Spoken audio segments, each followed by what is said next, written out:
Bonjour à toutes et à tous. Vous souvenez-vous de la première fois où vous avez vu Titanic? Ce grand navire surgissant dans la nuit, cette musique devenue inoubliable, ces regards entre Jack et Rose. Et cette histoire d'amour que le monde entier a pleuré. En 1997, James Cameron ne réalisait pas seulement un film. Il créait un souvenir collectif. Un souvenir que des millions de spectateurs portent encore en eux, comme une image figée dans le temps. Mais derrière la légende de Titanic, derrière les robes somptueuses, les salons dorés, les cris dans la nuit et les larmes du public, il existe une autre histoire. Une histoire plus silencieuse. Celle des acteurs qui ont donné un visage à ce mythe. Certains sont devenus des icônes. Certains ont disparu. D'autres ont été rattrapés par la maladie, l'oubli, les regrets ou le poids d'une gloire trop grande. Aujourd'hui, nous allons revenir sur ces visages que vous avez aimés et sur ce que le destin leur a réservé après Titanic. Et vous, avant de commencer, dites-nous en commentaire, quel personnage de Titanic vous a le plus marqué? Quand on pense à Titanic, on pense d'abord à Jack, à Rose, à cette main posée contre une vitre, à ce bateau qui s'enfonce dans la nuit glaciale. Mais le film ne serait jamais devenu ce monument sans tous ces personnages secondaires, parfois présents seulement quelques minutes, mais gravés à jamais dans la mémoire du public. Car Titanic n'est pas seulement l'histoire de deux jeunes amants, c'est une fresque humaine. Un monde entier qui danse, qui rêve, qui se croit invincible, avant de comprendre que tout peut disparaître en quelques heures. Et parmi ceux qui ont porté cette émotion à l'écran, plusieurs ne sont plus là aujourd'hui.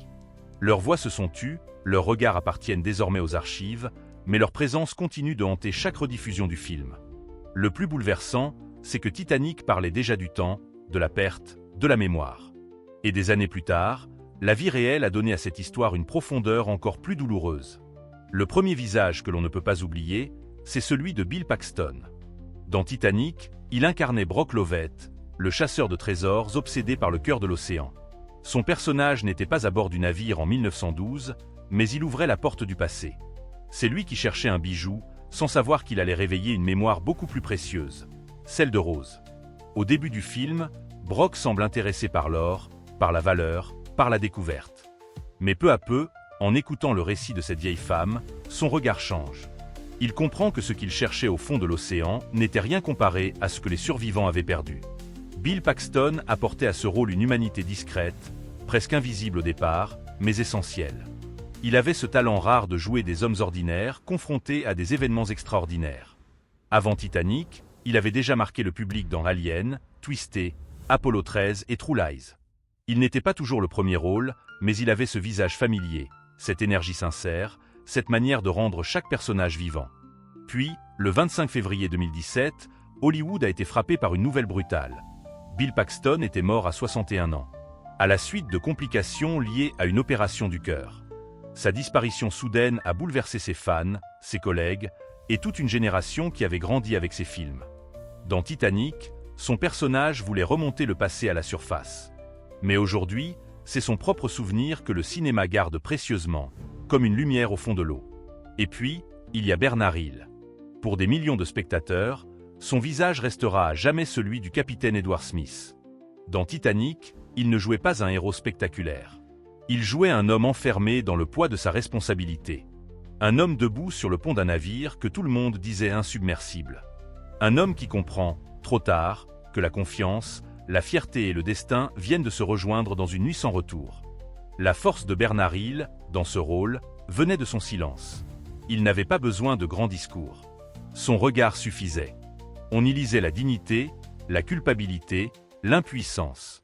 Dans les derniers instants du film, sa présence donne au drame une dimension presque sacrée. Le capitaine n'est plus seulement le commandant d'un bateau. Il devient le symbole de tous ceux qui portent une responsabilité impossible à déposer. Mais Bernard, il n'a pas seulement marqué Titanic. Il a aussi incarné le roi Théoden dans Le Seigneur des Anneaux, autre rôle immense, autre personnage de noblesse, de fatigue et de sacrifice. Deux sagas mythiques. Deux figures d'hommes confrontés à la fin d'un monde. Quand Bernard il s'est éteint le 5 mai 2024, à l'âge de 79 ans, beaucoup ont eu l'impression de perdre un morceau de leur mémoire cinématographique. Car certains acteurs ne sont pas simplement célèbres. Ils deviennent les gardiens silencieux de nos émotions. Et Bernard, il était de ceux-là. Avant lui, une autre présence avait donné à Titanic son âme la plus profonde, Gloria Stuart. Elle incarnait Rose âgée, celle qui raconte, celle qui se souvient, celle qui porte en elle une vie entière de secrets. Sans Gloria Stuart, Titanic n'aurait pas eu la même force. Car le film ne commence pas seulement avec un bateau. Il commence avec une femme qui a survécu au temps. Une femme dont les yeux semblent avoir vu tout ce que les autres ont oublié. Quand elle apparaît à l'écran, elle n'est pas simplement un personnage âgé. Elle est la mémoire vivante du drame. Elle est le lien entre 1912 et le présent. Elle est la preuve qu'une tragédie ne s'arrête pas au moment où elle se termine. Elle continue dans ce qui reste. Ce qui rend son histoire encore plus incroyable, c'est que Gloria Stuart avait elle-même traversé presque tout un siècle de cinéma. Née en 1910, elle avait connu le Hollywood classique, les studios d'autrefois, les lumières anciennes d'un monde disparu. Pendant longtemps, elle avait été éloignée des grands rôles, comme si Hollywood l'avait laissée sur le bord de la route. Puis, à 87 ans, Titanic lui a offert un retour miraculeux. Sa nomination aux Oscars a bouleversé le public. Elle prouvait qu'une actrice pouvait renaître à un âge où beaucoup sont déjà oubliés. Gloria Stuart s'est éteinte en 2010, à 100 ans.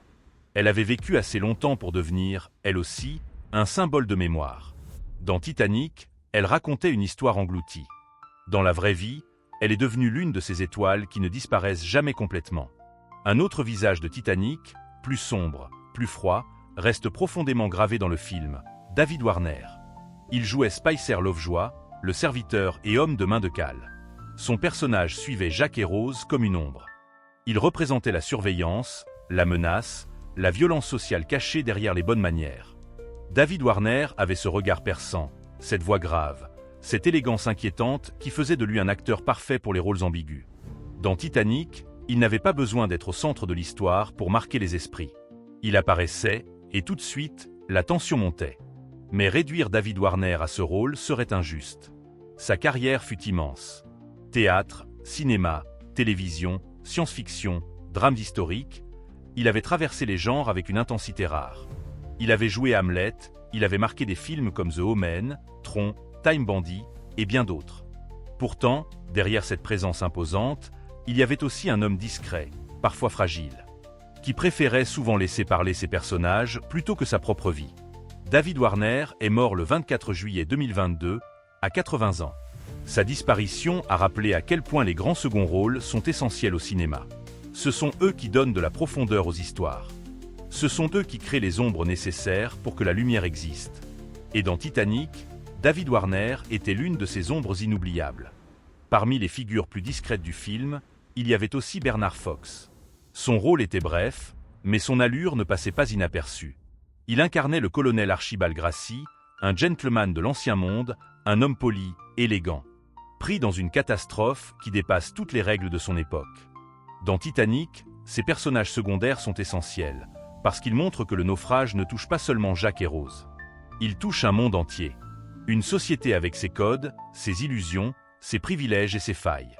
Bernard Fox apportait à son rôle cette touche britannique, cette dignité un peu ancienne, presque théâtrale. Avant Titanic, il avait déjà eu une longue carrière à la télévision et au cinéma, notamment dans des séries populaires. Il appartenait à cette génération d'acteurs qui n'avaient pas besoin de grands effets pour exister à l'écran. Un geste, une voix, une posture suffisaient. Il est mort en 2016, à 89 ans, laissant derrière lui l'image d'un acteur de caractère, modeste mais reconnaissable. Dans un film aussi immense que Titanic, certains noms peuvent sembler petits à côté des grandes stars. Mais parfois, ce sont justement ces présences discrètes qui donnent au film sa vérité. Mais Titanic n'a pas seulement laissé derrière lui des acteurs disparus. Il a aussi créé des destins étranges. Des carrières marquées à jamais par un seul rôle. Et personne ne représente mieux cela que Billy Zane. Dans le film, il incarne Cal Oakley, le fiancé riche, arrogant et possessif de Rose. Cal est l'homme que le public adore détester. Il représente la cage dorée, le pouvoir, l'argent, l'orgueil d'une classe qui croit pouvoir tout acheter, même l'amour. Billy Zane était parfait dans ce rôle. Beau, élégant, froid, menaçant sans jamais perdre son vernis aristocratique. Mais le paradoxe est cruel. Il a tellement bien joué le méchant que beaucoup de spectateurs l'ont enfermé dans cette image. Après Titanic, sa carrière a continué, bien sûr, mais elle n'a jamais retrouvé le même sommet. Le rôle de Cal est devenu à la fois son triomphe et son ombre. C'est l'un des pièges les plus cruels d'Hollywood. Être tellement associé à un personnage que le public oublie l'acteur derrière le masque. Billy Zane a poursuivi son chemin, entre cinéma, télévision, production et art. Mais pour des millions de gens, il restera toujours cet homme jaloux, debout dans les couloirs d'un navire condamné. Et c'est peut-être cela, la malédiction douce amère de Titanic. Certains y ont gagné l'immortalité. Mais une immortalité dont il est presque impossible de s'échapper. Il faut aussi parler de Frances Fisher, qui incarnait Ruth, la mère de Rose. Dans le film, elle est souvent perçue comme froide, dure, obsédée par le rang social. Mais son personnage est plus complexe qu'il n'y paraît. Ruth n'est pas seulement une mère autoritaire. Elle est aussi une femme prisonnière de son époque, terrorisée par la chute sociale. Convaincue que le mariage de sa fille est le seul moyen d'éviter la ruine. Frances Fisher donne à ce rôle une tension particulière. Elle représente un monde ancien, un monde où les femmes avaient peu de liberté, où les apparences comptaient parfois plus que le bonheur. Elle est l'un des obstacles à l'amour entre Jack et Rose, mais elle est aussi le produit d'un système impitoyable. Après Titanic, Frances Fisher a continué à travailler avec régularité dans des films, des séries et des projets engagés. Son visage, sa voix, son intensité en ont fait une actrice de caractère respectée. Dans l'histoire du film, Ruth nous rappelle que toutes les prisons n'ont pas des barreaux visibles. Certaines sont faites de peur, de conventions et de silence. Et puis il y a Jonathan Hyde, qui jouait Gide Bruce Ismay, le directeur de la White Star Line. Dans Titanic, son personnage est l'un des plus controversés. Il incarne l'ambition, la pression, l'orgueil commercial. Il pousse l'idée de vitesse, de prestige, d'image. Puis, lorsque la catastrophe arrive, il se retrouve face à lui-même. Son embarquement dans un canot de sauvetage reste l'une des scènes les plus discutées du film, parce qu'elle pose une question terrible. Que fait un homme quand sa survie entre en conflit avec son honneur? Jonathan Hyde joue ce dilemme avec beaucoup de finesse. Il ne transforme pas Ismay en monstre. Il en fait un homme faible, perdu, écrasé par la peur. Et c'est peut-être encore plus troublant. Car Titanic n'est pas seulement un film sur des héros et des victimes. C'est aussi un film sur la lâcheté humaine, sur les décisions prises dans la panique, sur les regards que l'on doit supporter après avoir survécu. Jonathan Hyde, que l'on avait aussi vu dans Jumanji et La Momie, apporte à ce rôle une élégance nerveuse et une fragilité cachée. Il montre que dans une tragédie, tout le monde ne devient pas grand. Certains deviennent simplement humains. Un autre personnage essentiel, souvent sous-estimé, est Thomas Andrew, interprété par Victor Garber. Dans le film, Andrew est l'architecte du Titanic. L'homme qui connaît le navire mieux que personne. L'homme qui comprend, avant beaucoup d'autres, que le bateau est condamné. Victor Garber joue ce rôle avec une douceur bouleversante. Il ne crie pas. L'une des images les plus marquantes du film reste celle d'Andrew face à son échec. Comme si tout le poids du navire reposait soudain sur ses épaules. Dans la vraie vie, Victor Garber a poursuivi une carrière solide au théâtre, à la télévision et au cinéma. Il a joué dans Alias, Argo et de nombreuses productions reconnues. Mais pour beaucoup, il reste cet homme digne, debout dans un salon qui se vide, face à une horloge et à un destin impossible à corriger. Titanic est rempli de personnages qui montrent différentes façons de réagir à la catastrophe. Certains fuient, certains mentent, certains paniquent. Andrew, lui, accepte la vérité. Et c'est ce qui rend son personnage si profondément humain. Et que dire de Leonardo DiCaprio? Pour beaucoup, il restera Jack Dawson, le jeune artiste pauvre, libre, lumineux, celui qui monte à bord du Titanic avec presque rien, mais qui donne à Rose le courage de vivre. Après le film, Leonardo est devenu un phénomène mondial. Son visage a incarné la jeunesse, la beauté, la romance, le sacrifice. Mais cette célébrité soudaine aurait pu le détruire. Hollywood adore créer des idoles, puis les regarder tomber. DiCaprio, lui, a choisi de se battre contre sa propre image. Il a travaillé avec les plus grands réalisateurs. Il a cherché des personnages sombres, complexes, parfois antipathiques. Il a pris des risques. Gangs of New York, Aviator, The Departed, Inception, The Wolf of Wall Street, The Revenant. Film après film. Il a prouvé qu'il n'était pas seulement Jack. Il était un acteur capable de traverser les époques et les genres. Pourtant, même après tous ses succès, il suffit d'une image de lui sur la proue du Titanic pour que le monde entier retourne en 1997. C'est cela, la puissance de certains rôles. Ils ne meurent jamais. Ils accompagnent l'acteur toute sa vie, comme une ombre dorée.